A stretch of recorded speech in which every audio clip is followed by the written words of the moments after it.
শাকিব খান থাকলেই ব্লকবাস্টার হবে, শাকিব খান না থাকলে হবে না, সেটা ভেবে আমি সিনেমাটা করিনি। দেখুন, আসসালামু আলাইকুম বন্ধুরা, সবাই কেমন আছেন? আশা করি ভালো আছেন। আজকে আপনাদের সামনে একটা কথা বলতে চাই। কথাগুলো অনেকের ভালোও লাগতে পারে, আবার খারাপও লাগতে পারে। দেখেন, বাংলা চলচ্চিত্র বা ফিল্ম ইন্ডাস্ট্রির বর্তমান সময়ে অনেক উঁচু হ্যাডোমালা একজন প্রযোজক শাহরিন আক্তার সুমি, অনেকেই চেনেন। বরবাদ খ্যাত প্রযোজক শাহরিন আক্তার সুমি। বরবাদ দিয়ে ওনারা প্রমাণ করে দেখিয়েছিলেন যে বাংলা ফিল্ম ইন্ডাস্ট্রিতে এরকম প্রযোজক রয়েছেন। তো সাম্প্রতিক সময়ে সিয়াম আহমেদের রাক্ষস সিনেমার অ্যানাউন্সমেন্ট টিজার প্রকাশ পেয়েছে।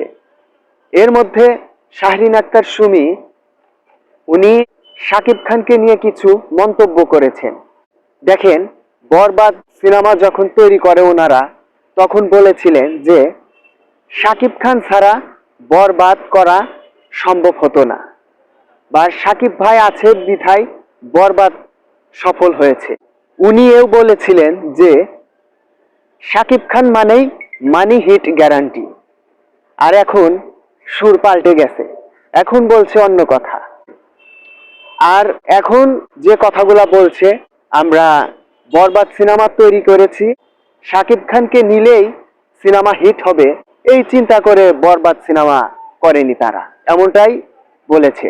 উনি আরো বলেছিলেন শাকিব খানের মতো এত বড় একজন তারকাকে নিয়ে আমরা কাজ করব কোনোদিন কল্পনাও করতে পারি নাই।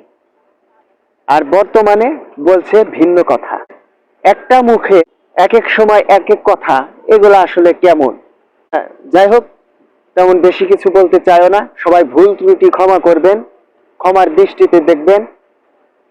আজকের এই এতগুলা কথা আসলে আপনাদের সামনে তুলে ধরার জন্য, যে আমরা দেখলাম একটা মুখে কয় ধরনের কথা আসে।